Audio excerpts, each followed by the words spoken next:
క్రీస్తు నామమున శుభములు. దేవుని పిల్లలకు వందనములు. శుక్రవారము ఈ రోజున మాట్లాడుతున్నటువంటి అంశం ఊరుకుంటుంటే వ్రత గుట్లెట్టిందంట. ఊరుకుంటుంటే వ్రత గుట్లెట్టిందంట అంటే అర్థం కదా సార్? పక్షులు గుడ్లేస్తే జంతువులు పిల్లలు పెడతాయి. ఉడతకి 4 కాళ్ళు ఉంటాయి కాబట్టి ఉడత జంతువులు లెక్క అంటారు, పక్షిగా లెక్క. అంటే ఉడత గుడ్లు పెట్టి ఛాన్స్ లేదు, కానీ అది గుడ్లు పెడతా ప్రకారం కలుగుతుంది. అంటే మహా మేధావులకే బైబిల్ అర్థం కాదు. అర్థమైందన్న దూరంలో కనపరుచుకుంటారు కానీ నిజానికి అర్థం అవుతుంది. అలాంటిది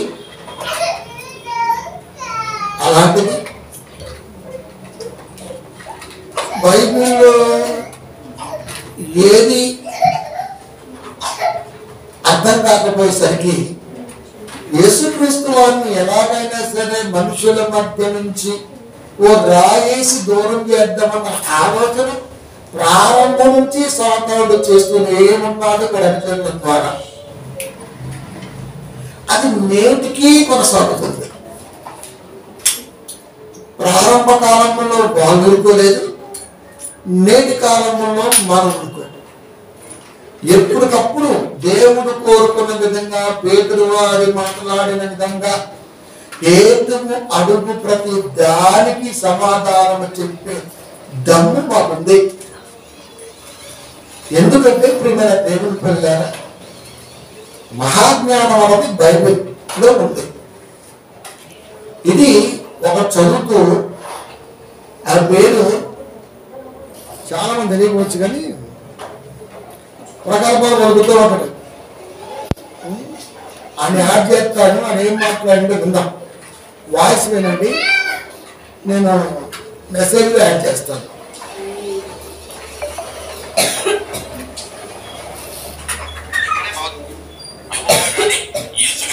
సాతాను మీద గెలిచినట్లుగా సాతాన్ని జయించినట్లుగా లేదా సాతాన్ని చంపినట్టుగా ఉందా? రుకోజరా మాకు మావాడు చెప్తాడు. యెహోవా కానీ యేసు కానీ సాతాను మీద గెలిచినట్టుగా ఉందా అంటే వాడు ఏం అడుగుతున్నాడంటే, వాడు మామూలు కాదు, పెద్ద తెంగరే. రెఫరెన్స్ కావాలి. యేసుక్రీస్తు వారు సాతాను మీద గెలిచాడు, యెహోవా దేవుడు సాతాను మీద గెలిచాడు అంటే ఈ యాంగిల్లో ఉంటారు అన్నమాట వీళ్ళంతా. అందుకే ఆ కోణం అడుగుతున్నాడు వాడు. క్రైస్తవ కాడికి వచ్చేసరికి అదేంటంటే గెలవపోవటం ఏంటంటే బాబు అంటాడే కానీ వాడు అడిగింది ఏంటో మనం అర్థం చేసుకోం. మనం కూడా చూడండి, పిల్లలు ఎగ్జామ్లో అనుకుంటా ఉంటారు కదా, ఎగ్జామ్ రాస్తున్న విధానంలో అక్కడికి వెళ్ళిన తర్వాత మైండ్ ఒక్కసారి బ్లాంక్ అవుతుంది. ఇదేంటి మనం ఒకటి ఎక్స్పెక్ట్ చేస్తే ఒకటి వచ్చిందంటే నువ్వు ఎక్స్పెక్ట్ చేసిన పేపర్లు ఎందుకుంటారు వాడు తెక్కలోడా. నువ్వు పుట్టక ముందు నుంచి పేపర్ ప్రిపేర్ చేస్తున్నటువంటి వాడు బోర్డు మెంబర్స్ మనం ఏం ఆలోచిస్తామో తెలియదు, వాడికి తెలుసు. కనుక అడి తిప్పి మొత్తం కన్ఫ్యూజ్గా ఇస్తాడు. మనమే అది కాదేమో అనుకున్నట్టుగా వెళ్ళిపోతుంటాం. స్పష్టంగా నిలకడ దృష్టితో క్షుణ్ణంగా చదవాలి. ఆన్సర్ ఆటోమేటిక్గా వస్తుంది. క్వశ్చన్ చదవటం వచ్చినోడికే ఆన్సర్ వస్తుంది. క్వశ్చన్ చదవటమే రాదనుకో ఆన్సర్ రాదు. కనుక ఇప్పుడు వీడు ప్రశ్నిస్తున్నాడు వాడిదైన యాంగిల్లో. యెహోవా కానీ యేసుక్రీస్తు వారు కానీ సాతాన్ని గెలిచినట్టుగా బైబిల్లో ఉందట. ఆ రెఫరెన్స్ కావాలి. ఆ రెఫరెన్స్ గెలిచినట్టుగా ఉందా లేకపోతే వాడు చెప్పినట్టుగా ఉందా? ఆత్మకు సాగు లేదు, ఎలా తెచ్చింది సాతాన్ని? కనుక వాడు అడుగుతున్నట్టు జ్ఞానం లేదు. ఆ అజ్ఞానికి ఇప్పుడు మనం చెప్పాలి పక్కా. ఫస్ట్ కట్ చేద్దాం, తర్వాత మనం లోతులకి వెళ్దాం. ఒక మాట చెప్తాను. 3:21 ప్రకటన పద్మాసు దీపం ముందు పరవాల్సిన మాట అడిగారు కదా. మరి సాగదీపకుండా పనిచేద్దాం. నేను జయించి చెప్పేస్తున్నాను చూడండి, నా తండ్రితో కూడా సింహాసనం ముందు కూర్చుండి ఉన్న ప్రకారం జయించు వారిని నాతో కూడా నా సింహాసనం ముందు కూర్చున్న నిశ్చయను ఉంది. సాతాను గెలిచాడు.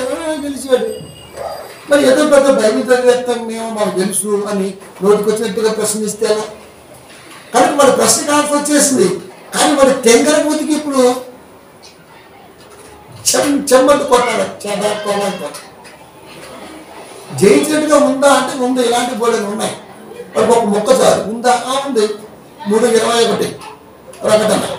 నేను జయించి, యేసుక్రీస్తు వారిని ఎవరు జయించారు?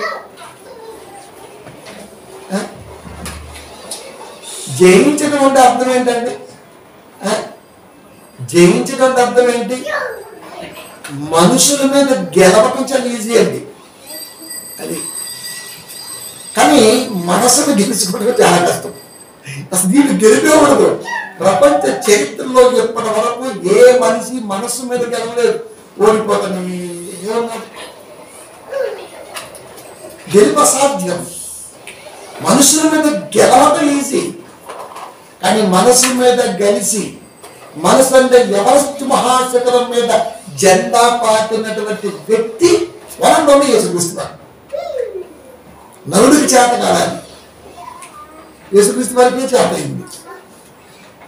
కానీ గెలవడం అంటే అది వాడి ఉద్దేశం ఏంటి? రక్తాలు పారాలి, ఏరులై పారాలి, రాజ్య స్థాపన జరగాలి, రాజు అవ్వాలి. ఇది గెలవటం లేదు. బబులోను సామ్రాజ్యం గెలిచింది అనుకున్నది. వెంటనే మాదీయ పారసిక సామ్రాజ్యం వచ్చి తెచ్చేసింది. 6 సంవత్సరాలు ఏలాడు. వెంటనే మరొకటి వచ్చేసింది. ఆ తర్వాత గ్రీకు పోయే, మళ్ళా రోమ్ వచ్చా, ఇప్పుడు క్రీస్తు వచ్చా. ఈ క్రీస్తు ఇప్పటివరకు కంటిన్యూడ్గా పరిపాలన జరిగిస్తూనే ఉన్నాడు. ఇది గెలుపు, మనసులను గెలిచిన గెలుపు. ఇది ఆ యుద్ధాదేశ దేశాన్ని గెలిచారు, అది మనుషుల మీద. కనుక ఏదైతే పదం ఉంటుందో ఆ పద భావం ఖచ్చితంగా తెలిసి ఉండాలి. దాని అర్థం అది, నేను జయించాను, నా తండ్రితో కూడా సింహాసనం ముందు కూర్చుండి ఉన్నారు. అలా జయించిన వారిని, అంటే నన్ను ఫాలో అవుతున్న మీరు కూడా జయించాలి. క్రైస్తవుడు అనేవాడు మనుషుని జయించటం కాదు, మనసును జయించమన్నాడు దేవుడు. యేసుక్రీస్తు వారు అదే చేశారు. కనుక క్రీస్తుకు సాధ్యమైంది. ఒకవేళ మనకు సాధ్యం అవ్వాలి అంటే విజయానికి తొలిమెట్టు ఏంటో తెలుసా? ఒక్కటే మాట, 1 యోహాను 5:5, యేసు దేవుని కుమారుడని నమ్మువాడు తప్ప లోకమును జయించిన వాడెవడు? అంటే యేసుక్రీస్తు వారు దేవుని కుమారుని నమ్మితే లోకాన్ని జయించినట్టే. అంటే ఇప్పుడు ఈ నమ్మేదంతా యేసుక్రీస్తు వారు దేవుని కుమారుడు కాదనా? ఇలాంటివి కొంతమంది ఏం చేశారంటే ఈ పదాన్ని వారి బుర్రలోకి ఏం తెచ్చుకోవాలంటే, ఇదిగో చూసావా యేసుక్రీస్తు వారు దేవుని కుమారుడే కానీ యేసుక్రీస్తు వారు దేవుడు అని చెప్పేశాడు.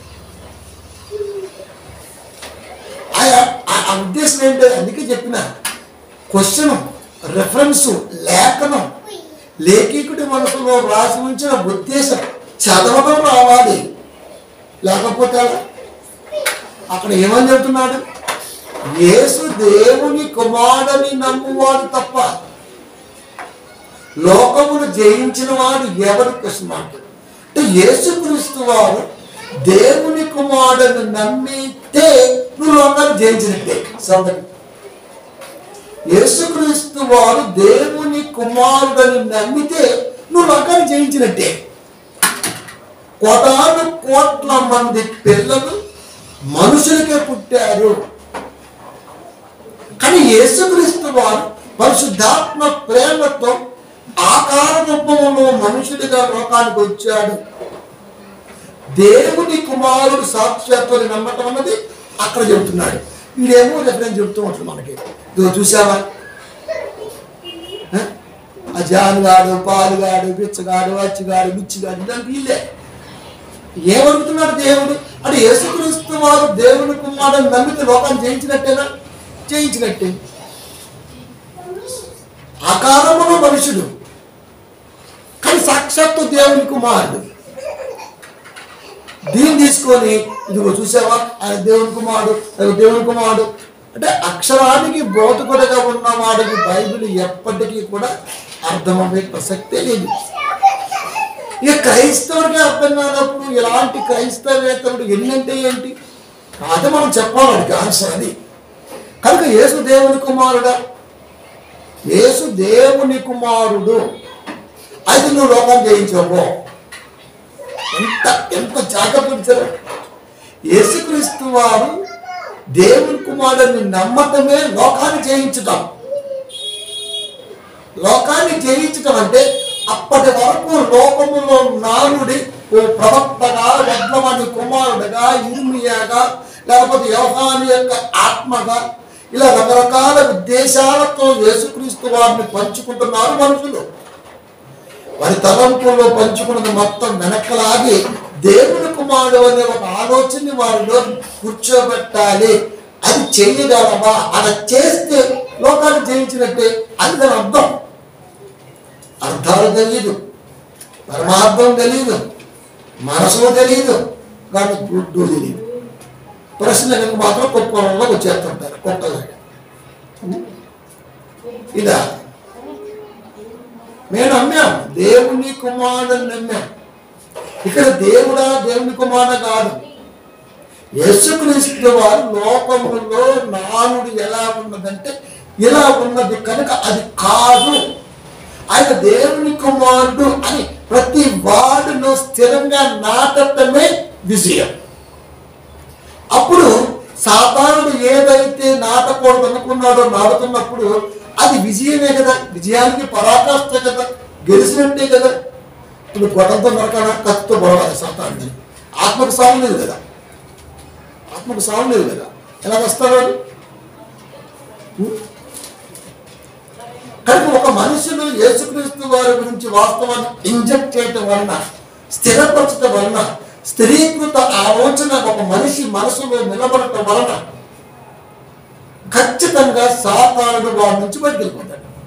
అది విజయం. అది విజయం. అది లోకాన్ని జయించటం. జయించటం అంటే అది చంపవలసిన అవసరం లేదు, స్థిరపరిస్తే సరిపోతుంది. కనుక లోకానికి యేసుక్రీస్తు వారి గురించి చెప్పి స్థిరపరిచే సాహసం నీ విశ్వాసం.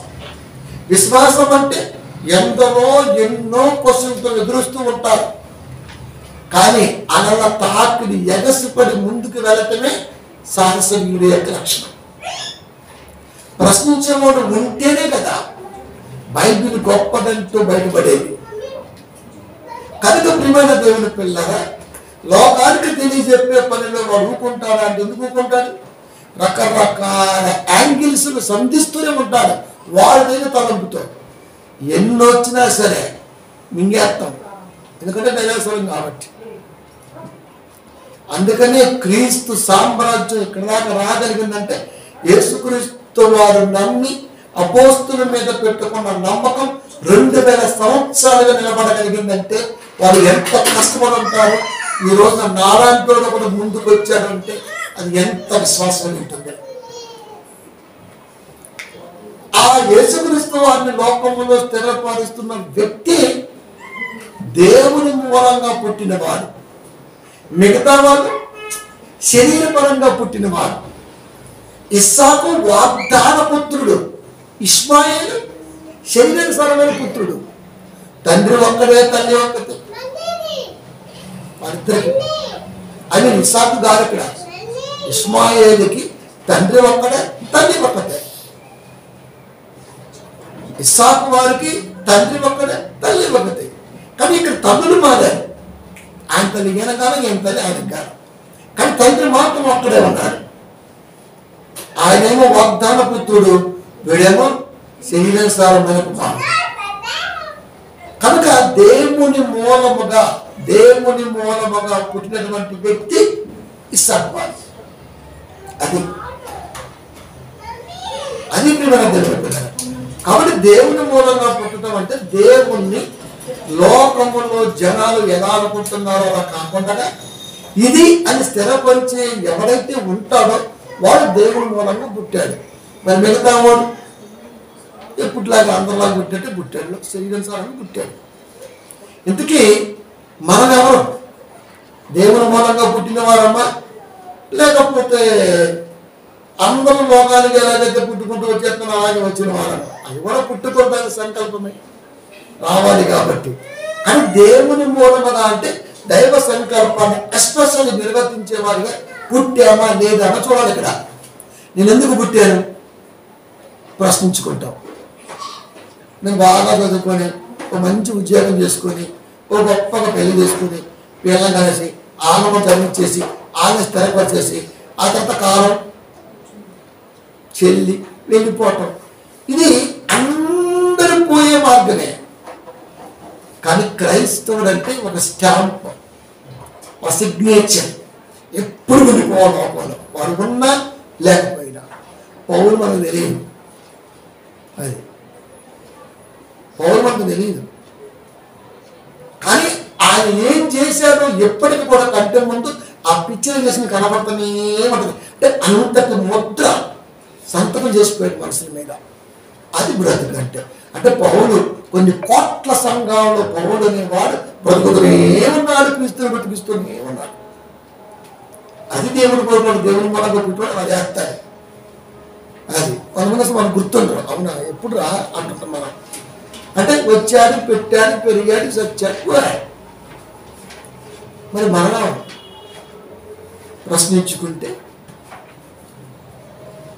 పైన 4వ వచనం 1 యోహాను 5:4 దేవుని మూలముగా పుట్టిన వారందరూ లోకమును జయింతురు. దేవుని మూలంగా ఎవరైతే పుడతారో వాళ్ళు లోకాన్ని జయిస్తారు. లోకాన్ని జయించటం అంటే యేసుక్రీస్తు వారి గురించి మనుషుల్లో ఎలా ఉన్నదో అది కాదు ఇది అని చెప్పే సాహసవంతమైన విశ్వాసము కలిగిన వాడు. ఒక ఆమె అంటుంది యాకోబు వాడి దగ్గర నీళ్ళ కోసం వచ్చినప్పుడు, సందర్భం మనకు తెలుసు, 4:24 యోహాను సువార్త. అయ్యా మాకు తెలుసు ఆరాధించే స్థలం, అమ్మా కాలం వస్తుంది, ఆ కొండ మీద ఆ గొట్ల మీద ఆరాధించలేదు, తండ్రిని ఆరాధించేవాడు ఆత్మతో సత్యముతో. అంటే తండ్రి ఆరాధనలో మార్పు వస్తుందా? వస్తుంది. మీరు మీకు తెలిసిన దాన్ని ఆరాధిస్తున్నారు, కానీ మేము మాకు తెలిసిన దాన్ని ఆరాధిస్తున్నాం. మీకు తెలిసిన ఆరాధన తప్పని చెప్పట్లేదు, నాకు తెలిసిన ఆరాధన ఏంటో తప్పక తెలుసుకోవాలని చెబుతున్నా. ఆటోమేటిక్గా తప్పైపోతుంది అంతే, ఇంకా అంతే కదా. కనుక దేవుని మూలంగా పుట్టాను నేను అని అనుకుంటే ఖచ్చితంగా నా బ్రతుకు కాలంలో క్రీస్తు గొప్పతనాన్ని పీక్స్లో పెడతా. అది విశ్వాసం. అలా పెట్టాలంటే దిగిదిగి వాక్యాలు, గుడిగుడి వాక్యాలు, పుచ్చుపుచ్చుకు వాక్యాలు చెప్పడం కాదు. వాడు ఒక కోణం అడుగుతుంటాడు, ఆ కోణం యొక్క కొసని వంచి, ఆ షార్ప్నెస్ వంచి క్రీస్తు గొప్పతనాన్ని చెప్పటం, ఇది మనకు కావాలి. అది ప్రశ్నించేవాడు తిక్కనుకోకూడదు. వాడు ఎన్ని యాంగిల్లో ప్రశ్నిస్తాడో తెలుసా? ఒక ప్రశ్నను నానా రకాలుగా అర్థాలు చేసుకోవచ్చు అన్న ధోరణి ప్రశ్నిస్తాడు. అది నువ్వు అనుకుని నేను ఇలా అనుకుంటాను చెప్తాడు, అదే ప్రశ్న. మనమేమో వెళ్ళిపోతుంటాం, అది కాదు ఇలా అంటాడు.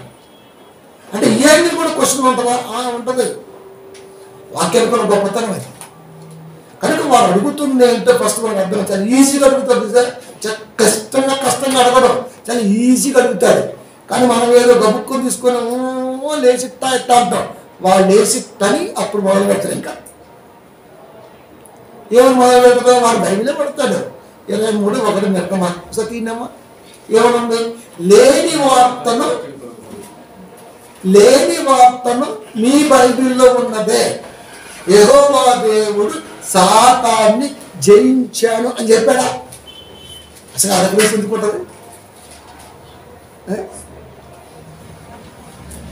యేసుక్రీస్తు వారు చెప్పేస్తారు కదా ఆల్రెడీ. మరి ఆయన చెప్తే ఏం చెప్పాలి, ఏం చెప్తే ఆయన చెప్పాలి, ఇద్దరు చెప్పాలిగా. ఇన్ని రకాలుగా మాట్లాడుతుంది తెలుసా వాడంతా కోడ్ చేసుకున్నాకే మాట్లాడతాడు, నోట్ చేసుకున్నాక మాట్లాడుతున్నాడు. మనమేదో అని అందుకే వెళ్తున్నాయి ఇంత. కాబట్టి ప్రియమైన దేవుని పిల్లారా, దేవుని మూలముగా పుట్టిన వారందరూ లోకాన్ని జయింతురు. లోకాన్ని అంటే ఎలాంటి వాడికి కూడా ఆన్సర్ చెప్పటం. లోకమును జయించిన మన విజయం విశ్వాసమే.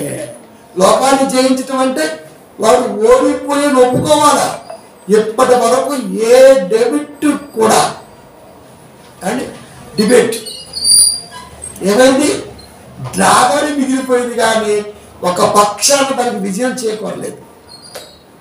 మేము డిబేట్లు చేశాం, మేము డిబేట్లు చేశాం, మేము డిబేట్లు చేశాం, కానీ విజయం లేదు కదా. డ్రా డ్రా డ్రా అది అది ప్రశ్న సంధిస్తే వాడు ఆన్సర్ చెప్పడానికి భయపడాలి తెలుసా.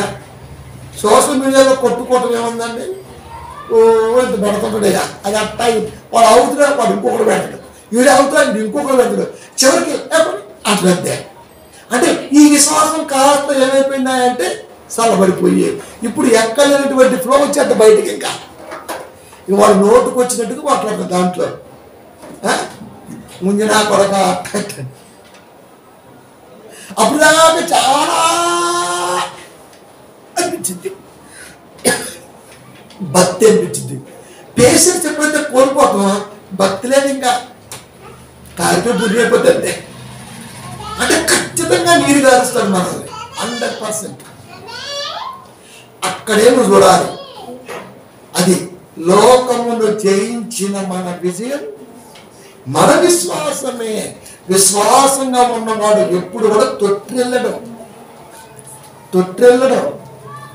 తొట్టిల్లపోవడం అంటే చాలా స్టెబిలిటీగా ఉంటాడు, చాలా స్టెబిలిటీగా ఉంటాడు. లేకపోతే అడుగుపడతాం ఇటుపడతాం డెమ్ముడెక్క అయిపోతుంది.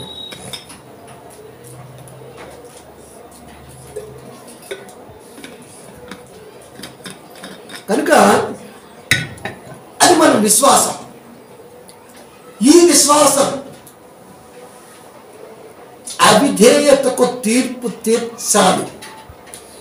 మళ్ళా మనకు వస్తే కదా వీడు తీర్పు తీరుస్తారు, దూరంగా తీర్చేది.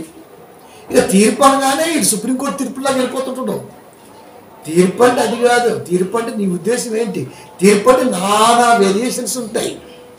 తీర్పు అంటే అర్థం ఏంటి? సివిల్ కోర్టులో తీర్పు వచ్చేది, వాడంటనే హైకోర్టుకి అప్పీల్ చేస్తాడు. హైకోర్టులో తీర్పు వెలువడుద్ది, వాడు వెంటనే సుప్రీంకోర్టుకి మొన్న దాఖలు చేస్తాడు. సుప్రీంకోర్టులో తీర్పు వెలువడుద్ది, వాడు వెంటనే భారత ప్రథమ పౌరుణ్ణి కూడా సంప్రదిస్తాడు. తీర్పు వెలువడిన తర్వాత కూడా ఇన్ని ఛార్జ్ని తీసుకుంటున్నారు తెలుసా. వాడికి ఏదో కావాలి. అది జిల్లా కోర్టు నుంచి తాలూకా కోర్టు, జిల్లా కోర్టు, ఆ తర్వాత స్టేట్ హైకోర్టు, ఆ తర్వాత సుప్రీం, ఆ తర్వాత భారత ప్రథమ పౌరుడు రాష్ట్రపతి. ఆయనకున్న హక్కు. ఈ కోర్టులన్నిటికీ ఆయన పైన ఉంటాడు. ఆయన ఒక్కసారి ఓకే అంటే వాడు విడుదలైపోతాడు అంతే. ఇప్పుడు తీర్పు ఇన్ని రకాలుగా లోకంలో కనబడుతుంటే బైబిల్లో తీర్పు అనగానే మీరు తీర్పు తీర్చకండి ఇక అదే పోతుంది. ఇంకా అంటే ఆ భావం ఏం తెలీదా? ఇక అక్షరాలే చదువుకుంటాం మనం. ఇవి చూసావా, దేవుడు తీర్పు తెచ్చుద్దాం, దేవుడు తీర్పు తెద్దాం, ఏం నరికిపడేయాలి ముందు ఫస్ట్. దాని అర్థం అది కాదు. భావం ఏంటి? భావం ఏంటి? ఆ సందర్భంలో తీర్పు అనే పద ప్రయోగం జరగటం వెనకాల కారణాలు ఏంటి? ఇవన్నీ విశ్లేషణ ద్వారా ఆలోచించాలి. కానీ తీర్పు అనగానే బట్టి పెట్టినట్టుగా మీరు లోపల తీర్పు తెచ్చకూడదు అట్లంతే. కంటత బోధకులు ఎక్కువైపోయారండి బాగా. అది ఇప్పుడు ఇక్కడ కూడా ఏమంటున్నాడు? 1 కొరింథీ 6:2 పరిశుద్ధులు లోకములకు తీర్పు తీర్చుదురని మీరు ఎరగరా? అంటే ఇప్పుడు లోకానికి తీర్పు తీర్చింది ఎవరు? బైబిల్ వాక్యం చెప్పేవాడు. నేను హక్కిచ్చాడా దేవుడు? నేను లోకమునకు తీర్పు తీర్చడానికి రాలేదు అంటే యేసుక్రీస్తు. మరి ఎవరు తీర్పు తీర్చేది? దేవుడు. మరి నిన్నెందుకు పెట్టాడు? నిన్నెందుకు పెట్టాడు? నిన్నెందుకు పెట్టాడో నీకు తెలియాలి. నిన్నెందుకు పెట్టాడు? పరిశుద్ధులు లోకమునకు తీర్పు తీర్చుదురు అని మీరు ఎరుగరా? మీకు తెలియదా? ఆయనోడండి తీర్చడానికంటే దీనికి అర్థం ఉందా? తీర్పు అంటే ఏంటి? తెలియజేయటం. ఒక తీర్పు అంటే తెలియజేయటం. ఇక్కడ తెలియని సంగతిని తెలియజెప్పే స్థితిలో కాపురున్నాడు. ఇది తీర్పు. తెలియజెప్పిన సంగతిని కూడా అవలంబించకపోతే అసలే తీర్పు తీర్చి ఆయన ఉన్నాడు. అది తీర్పు. ఇప్పుడు ఈ తీర్పుకి ఈ తీర్పుకి మధ్యలో ఏముంది? ఓర్పు. ఇది కాస్త ఏమైంది? తూర్పు. దాని వెంటనే పురుషుడికి ఓర్పుతో కూడిన తీర్పుని ఎవడైతే తృణీకరిస్తాడో వాడు ఖచ్చితంగా తీర్పులోకి వస్తాడు. తెలియజెప్పటం తీర్పు. నువ్వు నరకానికి పోతున్నావు వాడు. అదే దాని అర్థం. అదే దాని అర్థం. సందర్భం, సిచ్యువేషన్, డిమాండ్, ఏం అడుగుతుంది, ఎందుకు అది పుట్టింది, ఇన్ని విశ్లేషణ ధోరణిలో మాట్లాడితే దానికి అర్థం చేసుకొని వాక్యం చెప్పాలి తప్ప నేను లోకమునకు తీర్పు తెస్తానికి రాలేదు, మీరు ఎవరు తీర్పు తెస్తానికి అంటే ఇప్పుడు ఏ తీర్పు తీస్తున్నాడు? వీడు యేసుక్రీస్తు ఎందుకు ఆ మాట అన్నారు? ఇంత విశ్లేషణ ధోరణ అవసరం. జయించడం అంటే అది, చంపటం ఈజీ, కానీ మనసును గెలవటమే కష్టం. Life time. ఇది దేవుడు కోరుకుంటే వారిని ఎట్టబడితే అవిధేయతకు తీర్పు. అది 6:2 కూడా ఉంది. పరిశుద్ధులు లోకమునకు తీర్పు తీర్చుదని మీరు ఎరుగుతున్నారు కదా, మీ వలన అంటే మీరు పరిశుద్ధులు చెప్పక చెప్తున్నాడు. లోకమునకు తీర్పు జరగవలసి ఉండగా మిక్కిలి ఆత్మమైన సంగతులను గూర్చి తీర్పు తీర్చుటకు మీకు యోగ్యత లేదా? అది చిన్న చిన్న విషయాలు కూడా మీరు వాటిని సరిదిద్దరా? చెప్పరా? అది మీకు యోగ్యత లేదా? అడుగుతున్నాడు.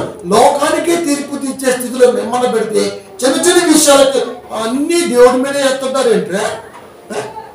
ఆయన అడిగాడు కదా, సమస్త భావన నా మీద వేయండి, నా బీపీ ఖాళీగా ఉంది, నేను మోసుకొని పోతా, నేను ఎంత ముక్కుపోతానని చెప్పాడు అన్నమాట. ఏ రిఫరెన్స్ ఎక్కడ యాడ్ చేయాలో తెలీదు, ఏ రిఫరెన్స్ ఎక్కడ క్రోడీకరించాలో తెలీదు, ఏ రిఫరెన్స్ ఎక్కడ దీని అక్కడ వెళ్ళాలో తెలీదు, ఏం తెలీదు. వాక్యం ఉంటే అది కలిస్తే చాలు.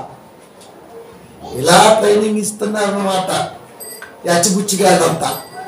మరి ఈ ట్రైనింగ్ నేర్చుకుంటే అలాగే ఉంటాడు మరి. ఎందుకంటే వాడు ఇంకో ధోరణి ఆలోచించడు. వాడు మాట్లాడుతూ అంటే ఇది మాట్లాడుతూ అట్లంటే ఓకే తగ్గాలేమో అది అంతే కదా. ఆయన పాట పాడుకుంటూ ఉదయం కొండకి వెళ్ళాడు. ఏ పాట పాడి చెప్పరా యేసుక్రీస్తు? లోకాసువార్తలో పాటలు పాడుతూ ఉదయం కూడా యేసుక్రీస్తు వారి పాట బైబిల్లో ఉంది. తెలుసా సంగతి? ఏం లేదు క్రైస్తవులకి. నేను చెప్తున్నా ముందే తాటి ముందు వ్యవహారం అంతా అది. యేసుక్రీస్తు వారు పాడిన పాట బైబిల్లో ఉంది. నువ్వు వెతుకు, నీ కళ్ళు ఉండవు, కళ్ళు పని. ఏ పాటలు అడిగితే అంతే ఏ పాట పాడుకుంటే వెళ్ళిపోయాడు. కోట్ల ప్రశ్నలు మనసులో ఉన్న వదిలి చచ్చిపోవడం అంతే విద్యార్థులు. బైబిల్ రా మన అబ్బ సొత్తది. ఎవడో తెక్క మాట్లాడుతుంటే ఎట్లా? అసలు ముందు మనకు తెలియదు కదా. ఆ సుందర పిచ్చాయి పెట్టాడా CEO ఫేస్బుక్. ఇక దాంట్లో నీకు ఏం పెడతావు ఇటు కత్తాడు సార్. ఎట్ట పెడితే కానీ ఇది ఒక మొక్కుబడి అండి. ఒకప్పుడు బరువులు ఉండేవి. ఫస్ట్ బిడ్డ పుట్టగా అని ఎరుసలంకి వెళ్ళి తలమేళాలు చేయాలి, దాన్ని ఇవ్వాలి, అది ఇవ్వాలి, ఇది ఇవ్వాలి అని. వీడంతే లేకపోతే భాషమతో ముట్టట్లేగా అమ్మాయి ఈరోజు దేవుడి సేవ చేశావు, ఏం దేవుడి సేవ ఏం పెట్టావు తెలుసా? ఏం పెట్టావు? నీకు తెలిసిందే పెట్టాలా. అది కూర వండేటప్పుడు ఏం వేయాలో తెలిస్తే మనం వేయాలా. ఏం వేయకుండా అయితే ఉప్పు ఎంతో, కారం ఎంతో, పాలు ఎంతో, ఆ సమపాలలో కర్రీ లేకపోతే తింటారా పిల్లలు? తింటారనుకుంటామా? కర్రీకే ఇంత ట్రైనింగ్ అవసరం, పెట్టే వాక్యానికి ఎంత అవసరం. ఇక అంతే, నోటికి వచ్చిందల్లా మాట్లాడటం, ఏది పెడుతుంది పెట్టడం, అది అట్ట పెట్టడం, ఇది ఎట్టడం, అది అట్టగాదు ఎట్టగాదు. అయ్యయ్యా పని వాడు లేదు ఇంకా, ఒక్కటే పని ఇంకా దేవుడు తిట్టించుకోవటం. మరి అదే అడుగుతుంది అక్కడ. ఏమడుగుతున్నాడు అక్కడ? ఏమడుగుతున్నాడు? నీ వలన లోకమునకు తీర్పు జరగవలసి ఉండగా మిక్కిలి అల్పమైన సంగతులను గురించి తీర్పు తీర్చుటకు మీకు యోగ్యత లేదా? మీకు యోగ్యత లేదా? ఎలా మీరు దీనికి సరిపోరా? మీ వల్ల కాదా? చిన్న చిన్నే కదా వాడు అడిగింది. ఇది కూడా చెప్పడం రాక తిప్పుతా ఉంటాడు. ఇంకా దీని గురించి ఆలోచించాలా. ఇంకేం ఆలోచిస్తాం? 60 దాటే ఇంకేంది ఆలోచించేది? శరీరం మృగత్వం చేయడానికి దిగసారుతుండే, ఇంకేంది నువ్వు ఆలోచించేది?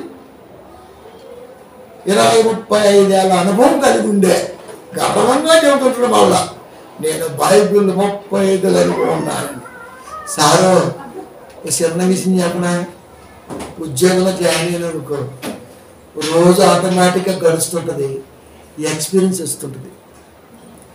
ఎక్స్పీరియన్స్ చూడ దేవుడు ఎక్స్పర్ట్ని చూస్తాడు. తక్కువ టైంలో ఎక్కువ గోల్ కొట్టాడు మోసే, అది చూస్తాడు. అది అనుభవం ఉందండి, రోజు గడిస్తే అనుభవం వచ్చేది. ఎంత అనుభవం, ఎక్స్పీరియన్స్ అంతా నీకు. నేనండి పలానా ఆఫీసులో అండి 3 ఏళ్ళు చేశానండి, ఇదిగోనండి నా డిక్ అట్లంతే. ఇదే ఇది చూపిస్తే ఉద్యోగం రావచ్చేమో, కానీ ఇది చూపిస్తే బైబిల్ కాదు. అది అదనమాట. ఇంకొకటి కావాలి. ఏమిరా ఈ జ్ఞానం లేకుండా బాయ్. రోజు గడుస్తుంటే రోజులో నేను ఎన్ని సంగతులను నేను గ్రహించగలిగాను. బ్యాంకులోకి వెళ్ళి యూజ్ డైలీ హిందీ వర్డ్స్ అంటారు, లేదా నేర్చుకో. రోజు హిందీ ఒక మాట నేర్చుకో, భాష నేర్చుకో, రోజుకు ఒక వర్డ్ నేర్చుకో. ఇంగ్లీష్, కొన్ని హిందీ, కొన్ని తెలుగు అని రాసుకుంటుంది అక్కడ. ఒక సంవత్సరం పోయినాక నీకు ఒక 300 వస్తే 300 మాటలు వస్తాయి. అంటే ఒక 10 నిమిషాలు మాట్లాడవచ్చు హిందీని, కొన్ని ఇంగ్లీష్ని, కొన్ని తెలుగుని. రోజు ఒకటి నేర్చుకో. ఇది కూడా అంతే, రోజుకొక భావం నేర్చుకో, రోజుకొక ఉద్దేశం నేర్చుకో. ఈ ఉద్దేశం ఏంటి, ఇక్కడ చెప్పడం అర్థం ఏంటి నేర్చుకో. అంత బాగుంటుందండి. అది తీర్పు, అల్పమైన సంగతుల గురించి తీర్పు తీర్చుటకు మీకు యోగ్యత లేదా? అంతే. ఏముందో ఏం కాదు, ఏ చెప్పేవాడికి తెలియాలా. మేము కూడా సత్య సువార్త ప్రకటిస్తాం అట్లయితే, లేకపోతే మేము కూడా పాలు పలుస్తూ ఉంటాం. అదే అదే అదే సత్య సువార్త ప్రకటించేవాడు లెక్కడేసి ఎందుకు పాటిస్తాడు రా? ఇంతకీ లెక్కడేసి అంటే అర్థం ఏంటిరా? క్రీస్తుకే, ఇదికే, ఇది సంఘానికా? ఎవరికి శ్రమం తినాలి? క్రీస్తుకు శ్రమం ఎందుకున్నాడు? ఏ క్లాసిక పరలోకములో తండ్రి సింహాసనం మీద కూర్చున్నాడు. 1 పేతురు 3:22 జీవనేసుకోవాలని ఎప్పుడు అది 2000 years బ్యాక్. వీడు దాన్నే రిపీట్ చేస్తాడు. నా క్రీస్తు శ్రమలు పడుతున్న క్షణాలు ఇవి.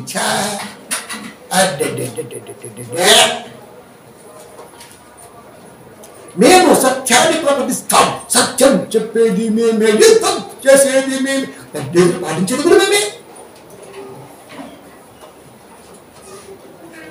మహాశివరాత్రి జాగారం గట్టి ఉంటుంది, మనమేమో వాళ్ళు అంటాం. మరి వీడేం చేస్తున్నాడు? వీడు ఆగం చేస్తున్నాడు, వాడు జాగారమే చేస్తున్నాడు, ఆగం చేస్తున్నాడు. మా చర్చలో కూడా మన 5 సత్యాన్ని ప్రకటిస్తుంది. ఇలాంటి డేస్ కూడా గట్టిగా చేస్తాయి. ఎవడు గలతో చేసుకోరా, మిమ్మల్ని ఆపేది ఎవడరా, మనల్ని ఆపేది ఎవడరా? ఎవడాపుతాడు? ఎవడాపుతాడు? చేయడం తప్పని ఎవడంటాడు? మాకేం అవసరం? తక్కువ గురించి మేము ఎందుకు మాట్లాడతాం? ఎందుకు మాట్లాడతాం? నీకు అనిపిస్తే చేస్తాం, మనం చేయి. ఎవడన్నాడు? చేయి. అల్పమైన సంగతుల గురించి తీర్పు చూసి మేము యోగ్యత లేదా, మాకు అర్హత ఉంది కాబట్టే, మేము యోగ్యులు కాబట్టే శ్రమ దినాలు అనేవి ఎప్పుడో 2000 సంవత్సరాలకు పూర్వమే క్రీస్తు లోకములో భరించి మీ జీవిత కాలములో భరించాలని చెప్పి వెళ్ళాడు. కానీ నాట్ ఓన్లీ 40 days. అది శరీర దారి ఉన్న దినాలలో 5-7 హెబ్రీ మహారోదన శ్రమలో అది లైఫ్ టైం అని ఆయన చెప్తే 40 days వీడు చెప్తాడు. అసలు లైఫ్ టైంకి 40 daysకి ఏమన్నా సింక్ అవుతుందా? పెట్టినోడికి తలలేదు, చేసేవాళ్ళకి బొరలేదు. మనం అడిగేవాళ్ళు తప్పేంటంటే రోజు అక్షరం వింటే అట్లంటే వీడు అడుగుతున్నాడు. మేము వద్దని చెప్తున్నాము ఇక్కడ. మరి నువ్వు 40 రోజుల్లో ఏం నేర్చుకున్నావో, ఏం బిల్డింగ్ కట్టావో తెలియాలి. మరి 41వ రోజు తెలియాలి కదా. ఒక ఇల్లు మొదలు పెడితే 6 నెలలకో 1 yearకో 2 yearsకో దాని ఆకారంతో గృహ ప్రవేశ కార్డు బయటికి రావాలి కదా. నీ జీవిత కాలంలో 40 రోజులు కొన్నిసార్లు చేస్తుంటానే ఆ ఎక్స్పీరియన్స్ అనుభవం కోట పేపే కోట అనుకోదు. మరి ఏది పండగ ఎప్పుడు వచ్చింది? ఏం చూస్తుంది? అది పండగ. లెంట్ డేస్ అనేది పండగ, శ్రమ దినాలు పండగ. ఏం చెప్తుందా? మనం ఎన్నైనా మొత్తుకోనండి.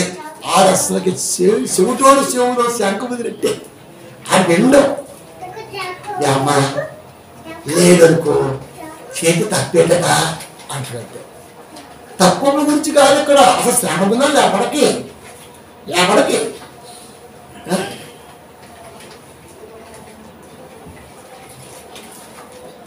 అదనమాట. ఎందుకు? లోకాన్ని జయించిన వాడిని నా తండ్రి సింహాసనం ముందు నేను కూర్చున్న ప్రకారం జయించిన వాడు నాతో కూడా నా సింహాసనం వద్ద, నా తండ్రి సింహాసనం మీద కూర్చునే అర్హత నాకు ఉంది. కానీ నా సింహాసనం మీద కూర్చునే అర్హత మీ అందరికీ ఉంది. ఎవరా దీన్ని యూటిలైజ్ చేసుకునేది? సింహాసనం మాకెందుకు? కుక్కని తీసుకెళ్ళి సింహాసనం కూర్చోబెట్టే మాత్రం రాజవిద్య ఆ టైప్లో పెరిగి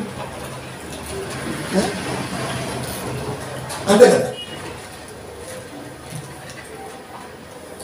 16:33 నా యందు మీకు సమాధానము కలుగునట్లు ఈ మాటలు మీతో చెప్తున్నాను, లోకములో మీకు శ్రమ కలుగును. ఇలాంటివి చెప్పేవాళ్ళు అంతేనండి, చిన్న ముక్కాలు ఇస్తే అంతేనండి ఫస్ట్ నుంచి. అయితే పౌరుడు కూడా క్రూడండి, క్రూరుడు. అక్కడ తాకీదు తీసుకుని యెరూషలేముకు వస్తున్నాడు క్రైస్తవుని హింసించడానికి. రోజు మూసుకొని పో నువ్వు అవునే నువ్వు ఎవరు చెబుతున్నావు అండి మనం ఈ రోజున? ఎవరు చెబుతుంది చెప్పండి? ఆయన అంతేనండి. అవునా? శ్రమ కలుగును, ఆయనను ధైర్యము తెచ్చుకొనుడి. అది ఎక్కడంతో ఉంది, అడగ తెచ్చుకోండి. అది ఎక్కడుంది? లేఖనాల్లో ఉంది. అంటే ఎప్పుడు కూడా లేఖనాల్లో ఉండాలి మీరు. నేను లోకమును జయించి ఉన్నా. నేను క్రీస్తుకు లోకములో శ్రమ కలగలేదా? ఎన్ని రకాలుగా శ్రమ కలిగింది, ఎన్ని రకాలుగా అన్నారు. ఒక ప్రకారంగా కుటుంబాన్ని హింసించారు, ఒక ప్రకారంగా యేసుక్రీస్తు వారి యొక్క మనస్తత్వాన్ని విమర్శించారు, ఒక ప్రకారంగా వాడికి వాడే దేవుడిని చెప్పుకుంటున్నారని విమర్శించారు. రకరకాలుగా ఎన్నన్నా ఆయన సంకల్పం నరుల కొరకు శిలువ మరణం అంటే దాన్ని సాధించే వెళ్ళాడు.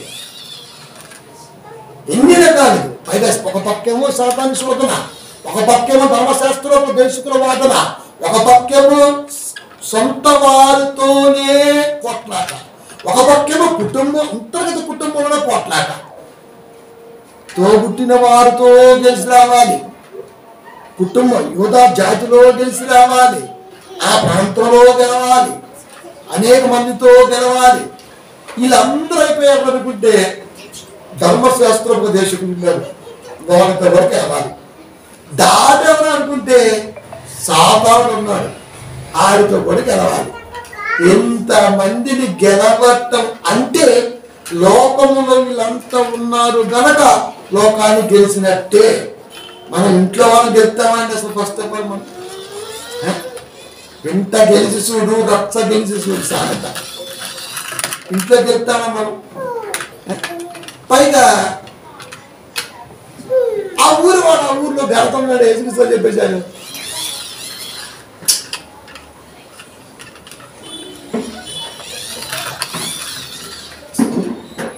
ఇంత గెలిచి రచ్చగెలు, ఇంత గెలిచి రచ్చగెలు. తన ఇంటిలో వాడు యేసుక్రీస్తు వారిని దేవుడిగా పక్కకి రాశారు. యోధా సొంత తమ్ముడు, యావత్ కుటుంబం, 3 తమ్ముళ్ళు, ఒక సిస్టర్. ఆయన నమ్మి అన్నగా కాదు దేవుడిగా, అన్నగా గుర్తించకపోయిన వారు దేవుడిగా గుర్తించి ఎప్పటికీ అన్నగా కాకుండా దేవుడే స్నేహితుడిగా చూడటం ప్రారంభించారు. ఇంటిని గెలిచాడు, ఊరిని గెలిచాడు, లోకాన్ని గెలిచాడు. జయించి ఈ రోజున మనకి నిలబడ్డాడు సంఘాన్ని శిరస్సుగా. ఎన్ని శ్రమలు వచ్చాయి తెలుసా? మనకింత శ్రమ వస్తే చాలు అది అల్లాడిపోతుంటే మనం మామూలుగా. ఫస్ట్ ఆఫ్ ఆల్ శ్రమ ఎంత అయితే మనకు వచ్చేది టెన్షన్. టెన్షన్ రావడం వల్ల ఆటోమేటిక్ గా మైండ్ మీద ఎఫెక్ట్ పడుతుంది.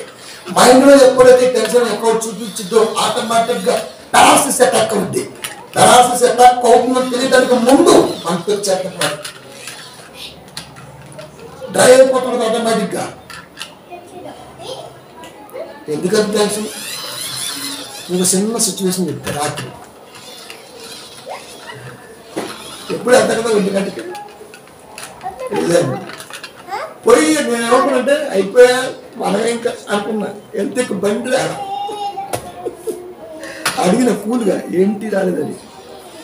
అన్నా ఇండియన్ టెలిఫోన్ అడగన్నా ఎప్పుడు వచ్చిందంట. అప్పుడు టైం ఎంత అవుతుంది? 2 అవుతుంది. అన్నా ఇంకా కంటపడుద్ది. అంటే 3 లోడింగ్ ఎప్పుడు అవుద్ది? 7 to 8 ఎప్పుడు అవుతుంది? 5 అవుద్దండి. మన సప్లై టైం ఎంత మనకు తెలుసు, 3.5-4 hours.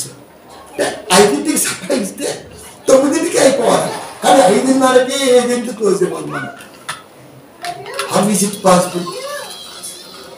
ఏ టెన్షన్ మళ్ళా చూసిన ప్లాన్ చేసిన ఎవరైతే బిస్ అంటాడో వాళ్ళు కట్ చేసిన వాళ్ళకి వెళ్ళి పోవాలి లేట్తో ఇచ్చుకుంటూ మార్నింగ్ ఇంటికి వస్తారో 10:30 అయింది.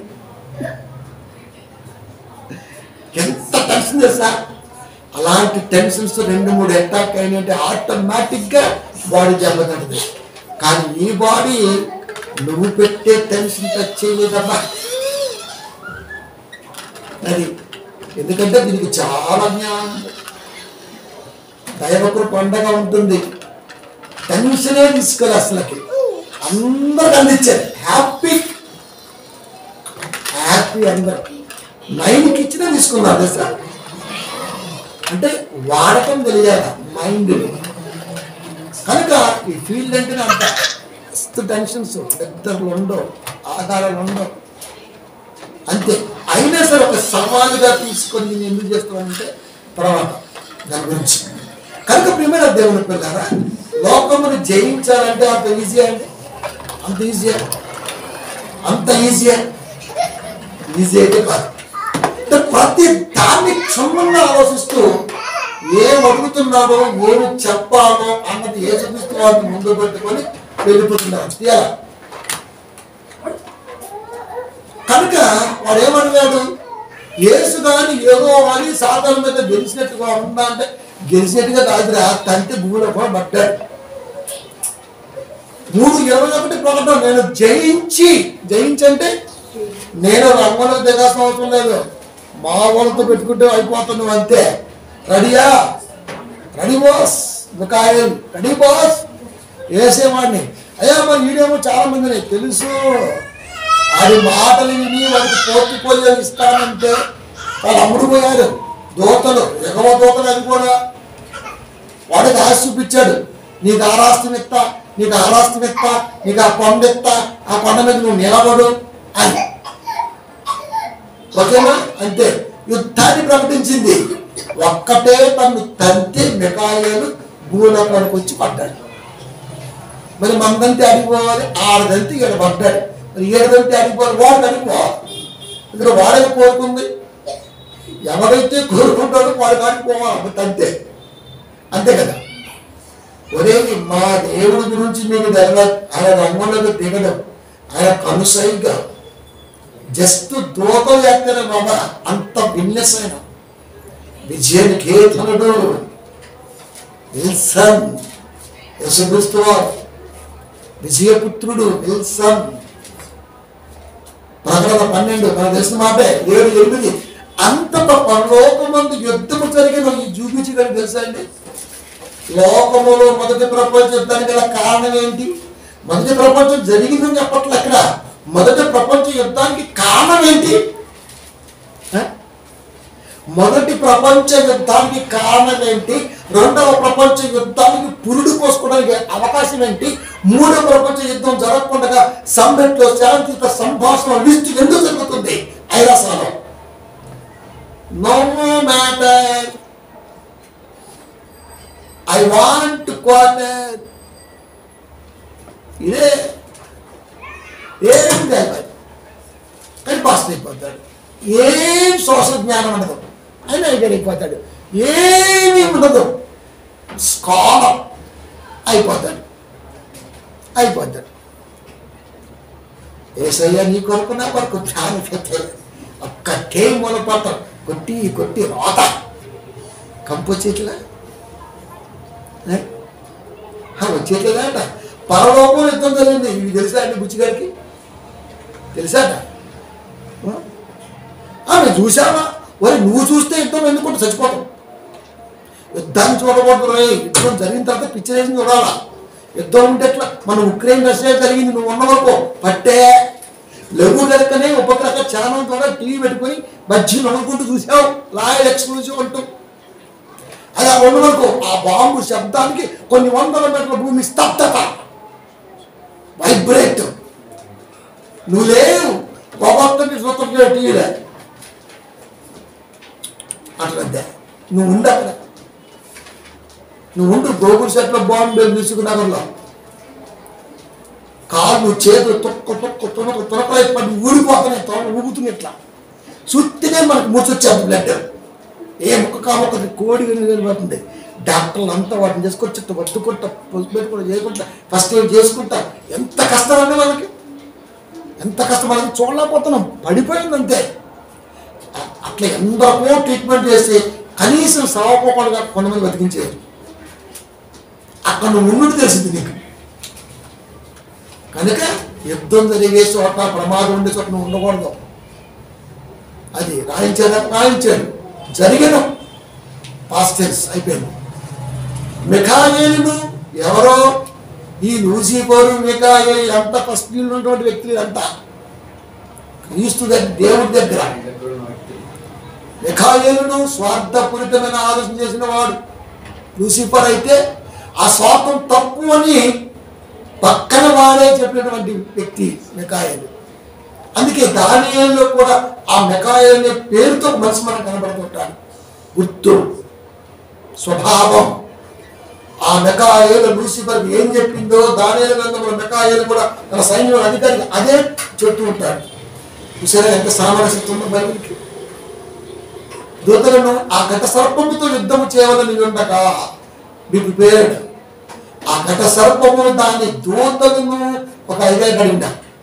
పరలోకములో 1,000,000,000 దూతలు దేవుని సేవకులైతే ఒక దూత మధ్యలో పుట్టిన తుచ్చమైన తలంప దేవుడు తెలియదా? తెలుసు. తెలిసినప్పుడు కొన్ని కోట్ల దూతల్ని వాడు వశపరుచుకుంటుంటే దేవుడు చూస్తూ ఎందుకున్నాడు? తెలియకుండా లోపం జరిగిందా?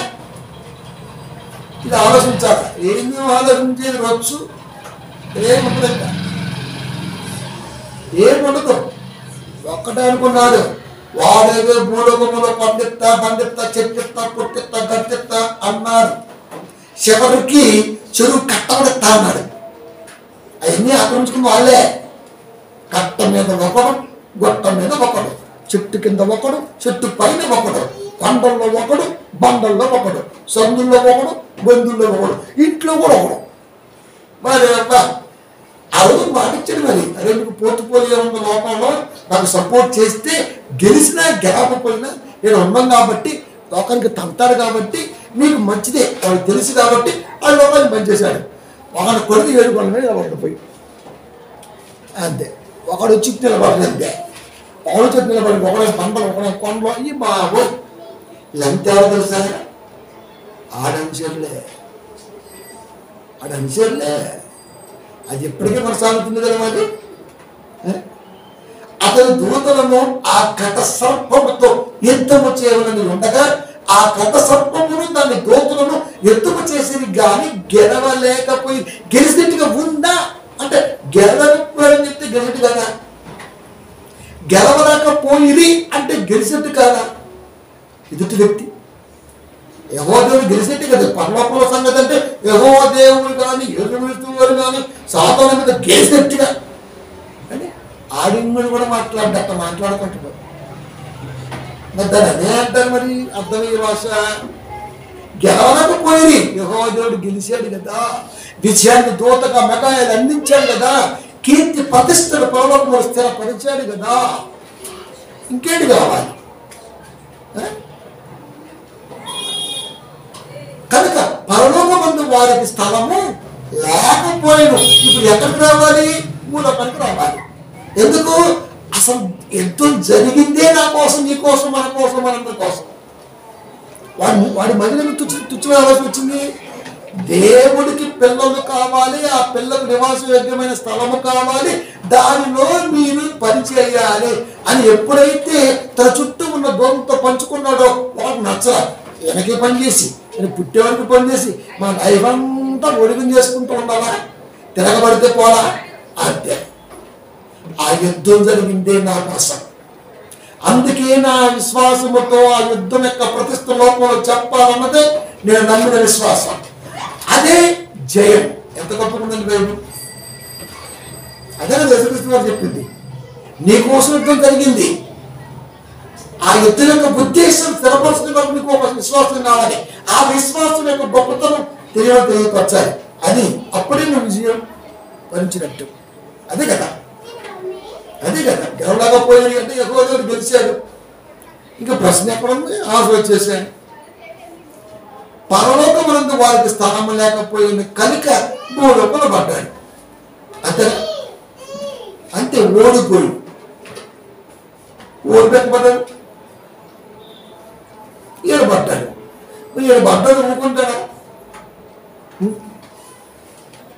ఇప్పుడు మనతో యుద్ధం చేయాలి. అక్కడ వాళ్ళు గెలిచారు, మనకు టాస్క్ ఇచ్చారు. మేము అక్కడ తంతి ఇక్కడ పడ్డాడు, మరి ఇక్కడ తంతి వాడు ఎక్కడ పడాలి తెలుసా? కటిక చీకటి గల బెలం. ఖచ్చితంగా మీరు వాలీబాల్ ఆడేటప్పుడు, ఫుట్బాల్ ఆడేటప్పుడు రకరకాల భంగిమతో ఫుట్బాల్ ఆడుకుంటుంటే ఆశ్చర్యం ఎత్తుంది. మూయింగ్ ఇలా ఇచ్చేలా పడుతుంది, అంతే ఇలా ఇచ్చేలా పడుతుంది.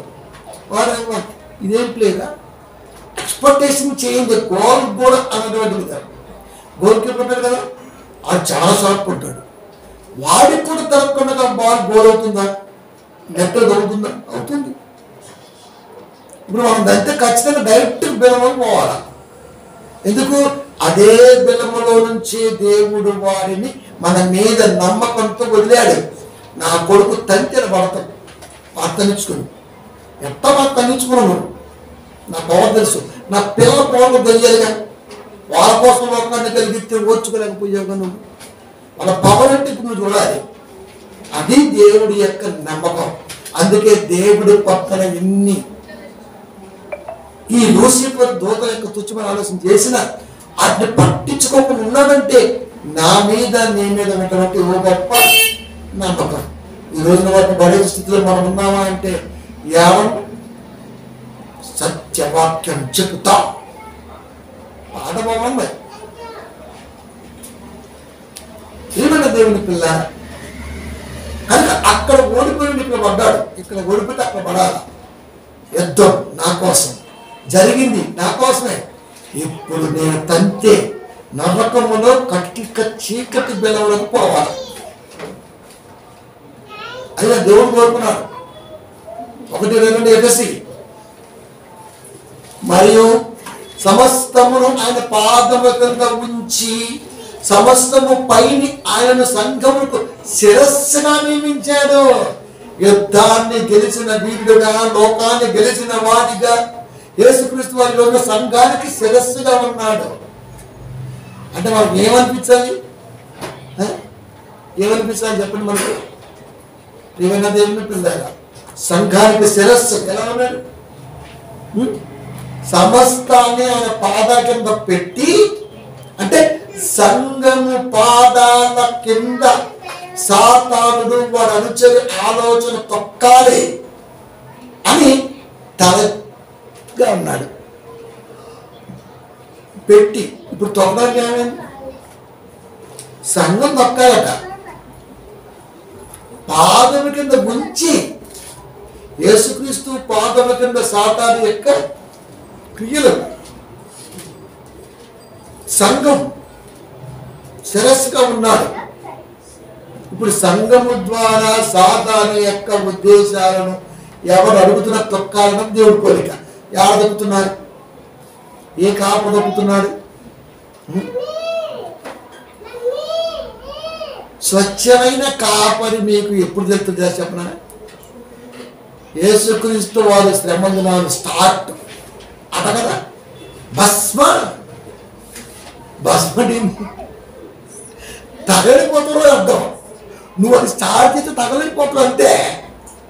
భస్మ బుధవారం నుంచి 40 రోజుల పాటు లెక్కలేసుకుంటాడే ఆడు సత్యబోధక రూపంలో సాతాను ముద్దు బిడ్డ దొరికేశాడు. దొంగన ఏటీఎం దొరకలా.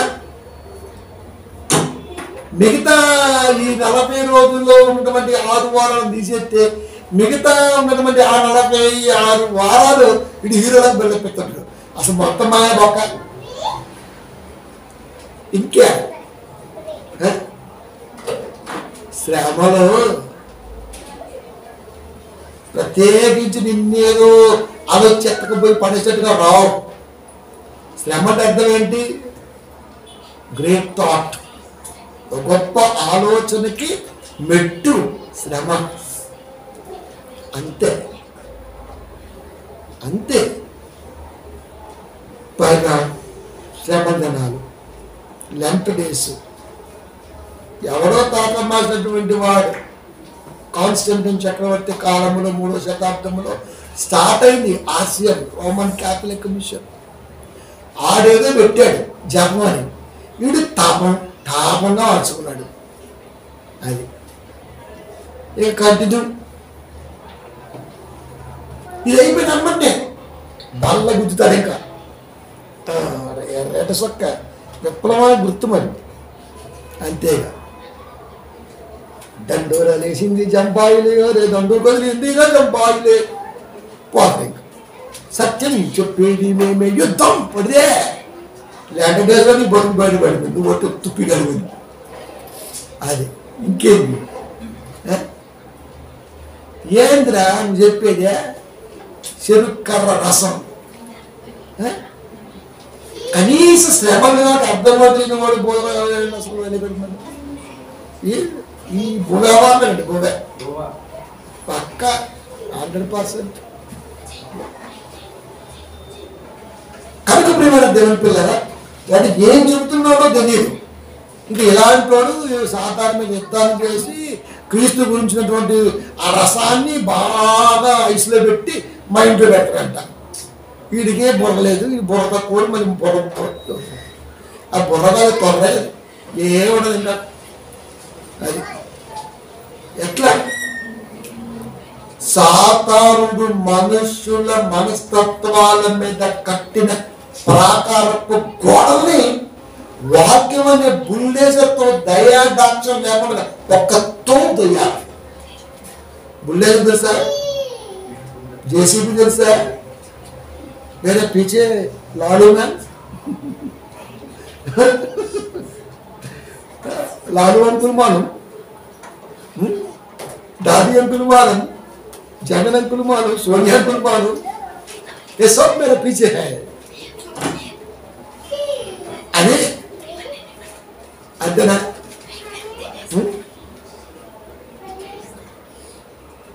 ప్రియమైన దేవుని పిల్లలారా, వాక్యం ఏం చెబుతుందో తెలియదు, యేసుక్రీస్తు వారి కోరిక ఏంటో తెలియదు. యేసు పాదాల కింద సాతాను తలంపులు అవి తొక్కడానికి వాక్యం నీ ముందు, ఆ వాక్యంలో సంగతులన్నీ స్పష్టంగా రాయించాడు. అయినా సరే ఇంకా పాడిందే పాడిందే పాడిందే. ప్రపంచంలో ఇప్పుడు లెటర్ వేసిన సంఘాలు ఎక్కడ మీరు చెప్పండి. దీన్ని బట్టి మీకు ఏమర్థమవుతుంది? లక్షలు కూడా పరలోకం పొడబా ప్రసిద్ధం రేపు. కాలయాపన, అసలుకే చర్చి అంటేనే కాలయాపన. మామూలు కాలయాపన టైం పాస్గా ఉంటుంది చర్చి అంటే. వెళ్ళామా అన్నామా వచ్చామా, మరి ఒక కాలయాపన డబల్ డోస్ అవుతుంది ఇక్కడ. ఇంకెప్పుడు ఇంకెప్పుడు వాడు చాలా తెలియగలడండి బాబు. ఎవరో అబ్బాయి గారు సాతాను. అది కనుక మనుషుల మనస్తత్వాల మధ్య ఏదైతే వాడు కట్టాడు ప్రాకారం గోడ, ఆధారం లేకుండా పేర్చారంట. ఆధారం ఉండకూడదు. ఒకప్పుడు ఇక్కడ గోడ ఉండేదట అంటూ ఉండాలంట. అంటే అలాంటి కోకట్టి వేలతో వాళ్ళ తలంపులు పీకాలంటే ఆ బుల్డేజర్ కానీ ఆ జేసీబీ కానీ ఎంత బలంగా ఉంటుందని మీరు చెప్పండి. ఒకప్పుడు ఇక్కడ కొండ ఉండేది, ఒకప్పుడు ఇక్కడ బావి ఉండేది, ఒకప్పుడు ఇక్కడ చెరువు ఉండేది, ఒకప్పుడు ఇక్కడ ఊరు ఉండేది. ఇప్పుడు ఏమైంది?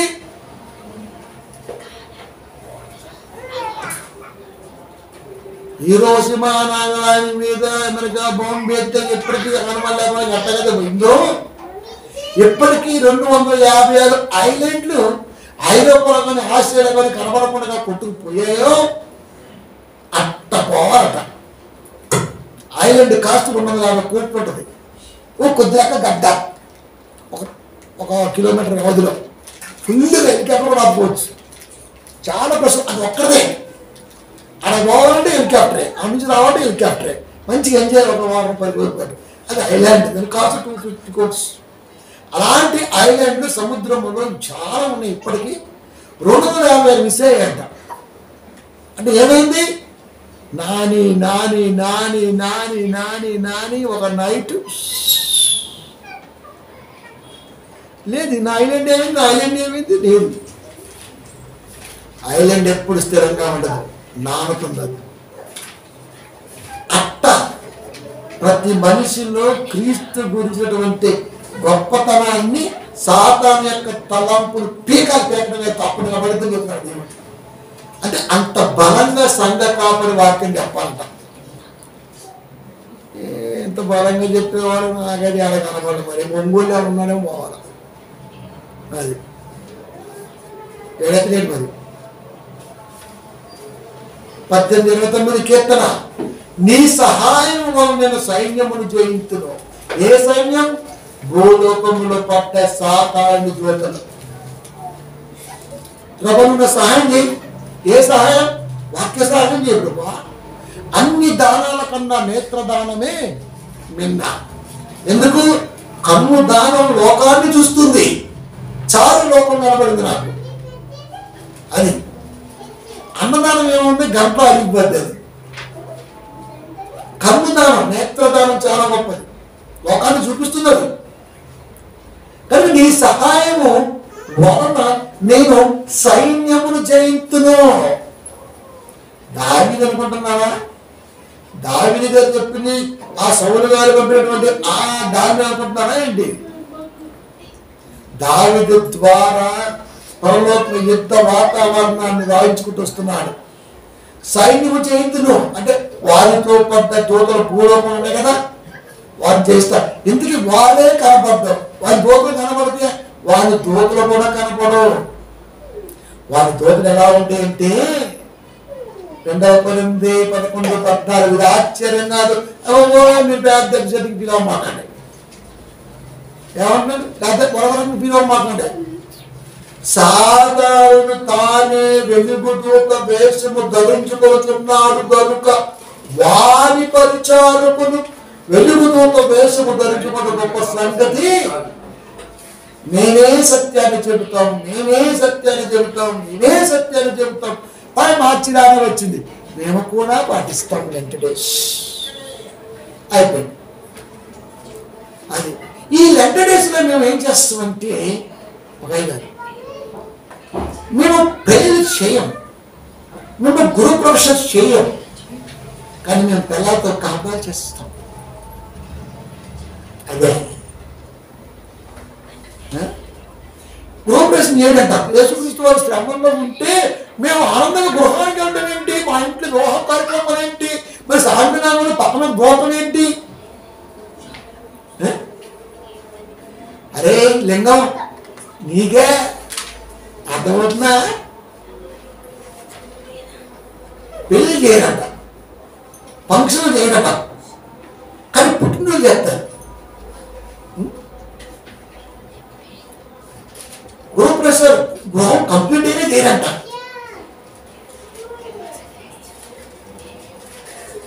మరి 40 రోజుల పాటు కూడా కాపురం చేయకూడదు కదా. మరి ఇంత సిమిలర్ మిసైడ్ ఇది ఎలా? అరే పంది మెంటాలిటీ. శ్రమదరాలంటే బుగ మార్చుకొని నీ కుండలో బుగ నీ కుండలో పెట్టుకొని దాన్ని సూపు వేసుకుంటే ఏడ్చుకుంటా రాగాలి. అది నీకే ఉపయోగం. ఎలా ఉండాలి వెంకటేష్ అంటే, క్రైస్తవుడైనందుకు శ్రమ అనుభవించిన ఎడలా నువ్వు క్రైస్తవుడవా? అని క్రైస్తవుడు అయితే every day Lent day 40 days ఏంటరా కుదుర్చుకుని వెంటరా భరించలేకపోయానండి. అమెరికన్ క్రిస్టియన్ నేను ప్రతిరోజు లెంట్ డేలోనే ఉంటాడు. ఇది కదా ఎవ్రీ డే లెంట్ డే. అది దేవుడు చెప్పండి. ప్రత్యేకించి డేట్ మెన్షన్ పైగా స్టార్టింగ్ భస్మ బుధవారం. భస్మ బుధవారం పేరు బాగా రశ్మి బుధవారం పెట్టినా బాగుంటుంది. అది రశ్మి అంటే ఆ రశ్మి కాదు, కాంతుల యొక్క సరళత ప్రభావం కలిపి మిక్సర్ రశ్మి, రేసింగ్ వెలుగు. అది మోడల్ సహాయమును నేను సైన్యమును చేయుతును, నా దేవుని సహాయమున్న ప్రాకారమును దాటుతును. వరేస్తా వరేస్తా. ఎంత బాగుందండి. కానీ మనం పడిన కష్టం ఎప్పుడు సంతోషం తెలుసా? ఒక వ్యక్తి అన్నా నీ ప్రసంగం విన్నానన్నా, ఆ దెయ్యం గురించి మాట్లాడుతున్నాం, ఎలా అనిపించిందన్నా అంటే ఎలా ఉంటుంది అది? ఎలా ఉంటుంది? నేను ఇంత టెన్షన్లో ఉంటే మార్నింగ్ టైం నాకు అదే. వైశాఖ కుర్రోడు నా యూట్యూబ్ ఛానల్ను సబ్స్క్రైబ్ చేసుకున్నాడు. ఖాళీగా దొరికిందంట ఒకటి విందామంటే దెయ్యం పుట్టుక సంథింగ్ ఏదో విన్నాడు దెయ్యం గురించి. గంట ఉందన్నా నా టైం దొరికింది, విన్నాను. నాకు అనిపించిందమ్మా, నువ్వు పాడేస్తుంటే నాతో జోక్గా మాట్లాడుతుంటే ఏదో అనుకున్నా కానీ ఎంత బాగుందన్నా నాకు అప్పుడు అనిపించింది. వా హ్యాపీ. చాలా ఒక వ్యక్తి ఒక మాట ఎంత సంతోషం ఇచ్చిందండి. అదే చెప్తుంటా, మనం ఛానల్లో పెట్టామనుకోండి ఆటోమేటిక్గా అది వెళ్ళిపోతూనే తిరుగుతా ఉంటుంది. ఇంకా అదే చెప్పినా ఇలా దొరకపోవచ్చు, మెలకపోవచ్చు, కానీ సంవత్సరానికి ఖచ్చితంగా చూస్తాడు. చాలు 10 నిమిషాలు వింటే చాలు, వాడు ఆటోమేటిక్గా వింటాడు. ఇంకా వాడికి అది దొరికిద్ది. ఇంకా ఎంత సంతోషం అండి, ఎంత సంతోషం. అది దేవుడు కోరుకున్నది. ప్రాకారమును దాటుతును సాతాను కట్టిన ప్రాకారాన్ని దాటి క్రీస్తు కోరుకున్నటువంటి ఉద్దేశాన్ని స్థిరపరిచి ఎలాగైతే సింహాసనమందు సాతాన్ని గెలుస్తున్నాడో మేము కూడా వాడిని గెలిచే పనుల్లోని విజయాన్ని చేకూర్చుకున్నాం.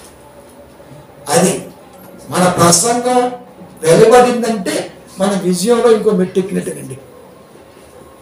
అది టాస్క్లో మనం ఇంకొక మెట్టెక్కినట్టే. ఒక్కొక్క ప్రసంగం మనం ఒక్కొక్క మెట్టెక్కిస్తుంది. అది విజయం. ఎందుకంటే మనం లెటర్డేస్లు పాటించాం, పాస్టర్ గారు రూపరేషన్ చేస్తే సొమ్ములు పాటించాం, ప్రార్థన చేయించుకుంటే కాల్పులు పంపమని అది పాటించాం, నెలకొకసారి అది పాటించాం. ఎందుకంటే ఏమి ఎందుకు చేయమంటే దేవుడి దృష్టిలో ఏమైతే కావాలి అంటే వాక్యం అదే చెప్పటం తప్ప ఈ మిగతా అన్ని చూపి చాలా చిన్న విషయాలు. వీటి కొరకు సంఘం దానికి స్థాపన ఒక కాపరిగా ఉండటం కంటే ఎంట్రీ పోసుకొని లేకపోతే ఇంకా డోసు ఎక్కువ చేసుకొని గన్నేరు పప్పు తినేసి చచ్చిపోవటం బెస్ట్. ఇవేమీ పాటించాం. మా బాధ్యత స్వహస్తాతో కష్టం చేస్తాం, ఇష్టంగా వాక్యం చెప్తాం, ఎవరినైనా సరే ఒక్క తోపు అర్థం బుల్డేసేస్తాం. నో సెంటిమెంట్స్, ఓన్లీ ఆయింట్మెంటే. కొట్టడం పీయటం. అదే సాగుతుంది ఉంది కదా, గిల్లి పారబట్టం ఆ టైప్ మాది సమస్య. ఇప్పుడు చెప్పండి సత్యపోదకులారా, ఫేర్ ఎట్టేసుకుంటే సరిపోదు రేషే. అది ఇంకెప్పుడు చెప్పమాకండి మేమే సత్యపోత చేస్తాం. ఎందుకంటే మీరంతా తుపిడి వ్యవహారంలో ఉన్నటువంటి తొంగ పొంగ వ్యవహారమే. అది వచ్చేవాళ్ళకి అయితే మీలాంటి గురించి బాబా సాగుల గురించి మాట్లాడుతున్నాం. పొయ్యిలో కట్టి తీయాలి కానీ బావిలో కడగెత్తానంట. అది బావిలో బొమ్మ చెప్తానంట బాబా. అది పొయ్యిలే కట్టే తీయలేదు వీడు, బావిలో బొమ్మ చెప్తానంట. ఇప్పుడు నేను నమ్మాలి. ఎలా ఉంది సాగదు పోలా అద్దరిపోరా. కాబట్టి ఇప్పుడు మన దేవుని పిల్లారా ఊరుకుంటుంటే పోనీలే అంటుంటే ఉడత గుడ్లు పెట్టిందంట. అది టైటిల్ మరి. అది ఉడత గుడ్లు పెట్టిద్దా? ఉడత గుడ్లు పెట్టిద్దా ఈ సత్యవాక్యం చెప్తాడా? ఉడత గుడ్లు పెట్టదు, ఈ సత్యవాక్యాన్ని చెప్పడు. కానీ మాట గుడ్లెడతా ఈ ఈతలో గుడ్లెడతా. అరే పిల్లగన్నానేంటి, ఈ ఈతలో గుడ్లెడతా. అరే మళ్ళీ పిల్లగన్నానేంటి, ఈ ఈతలో గుడ్లెడతా మళ్ళీ పిల్లగన్నానేంటి. నువ్వు ఎన్నిసార్లు కన్నా చచ్చిందాక దానికి ఆపరేషన్ కూడా కట్టదు. నువ్వు పిల్లలనే అంటావు, గుడ్లు ఎట్టావు. వీడు చూసి బుక్ రాసి ఎర్ర బుక్కులో పేరు రాసి వచ్చిపోతాడు. ఎందుకంటే వీడు ఎర్రోడు కాబట్టి. ఆడి దగ్గర నేర్చుకోవటం ఏంటి, ఆడి ప్రసంగాలు ఏంటి, ఎన్ని బాధ్యులతో సమాసం చేసి ఏంటో ఎంగాప. అసత్యం పోతే గుర్తు సహవాసం ఎలా సుట్టేస్సు. అందుకే చెప్తుంటా నేను, ఒక టైం వచ్చినప్పుడు వాడి బోధ విషయం బయటపడింది. అది ఇప్పుడు చెప్పండి అబ్బాయిలు, వాడన్నా బెస్ట్. వాడికి వస్తుంది బైబిల్ రాదు, వాడు అన్యుడు కాబట్టి ఆడేదో బాగుతుంటాడు. ఆడు మీరు పెద్ద దొరికాడు ఇప్పుడు. అది వేసి కొడుతుంటుంటారు సామే. అది కాబట్టి ప్రియమైన దేవుని పిల్లారా, జయించటం అంటే కొట్టడం కాదు, మనస్సుని గెలవటం. ఇప్పుడు చెప్పండి, దేవుడి మనసుని గెలిచిన బోధకుడు ఉన్నాడా, సంఘం ఉందా, విశ్వాసం ఉన్నారా? అంత ఊదుబత్తి పొగగా వాసన పోవడమే కానీ కనబడదు. అదే అది గాలిలో కలిసి తెలియదు, లేకపోతే ఇంకేమైనా తెలియదు. ఆగిపోయింది తెలియదు. ఏమైపోయింది? కనుమరుగైపోయింది. క్రైస్తవుడు కూడా అంతే, వాసన వస్తాడంటే మేము క్రైస్తవులం. అదొక వాసన